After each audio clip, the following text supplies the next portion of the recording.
Ачык айта турган болсок, алардын бир бөлүгүн алып салууга туура келет. Кыйылган бактардын 85% авариялык абалда болгонун, ичи чирип басып калышы мүмкүн. Бул биздин балдар жана жөө жүргүнчүлөр үчүн коркунуч жаратат.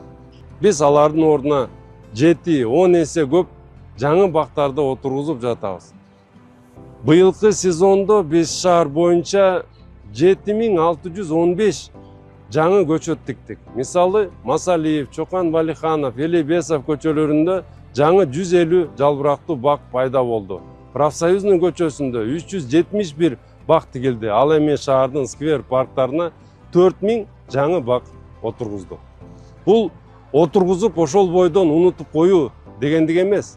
Ар бир бак үчүн тамчылатып сугаруу системасы, жаңы кам көрүү планы бар. 2025 жылы 11900 метр тамчылатып сугаруу түзүмү салынды. 20-30 жылдан кийин биздин балдарыбыз биз сыяктуу эле жашыл Бишкекте жашайт деп ишенем.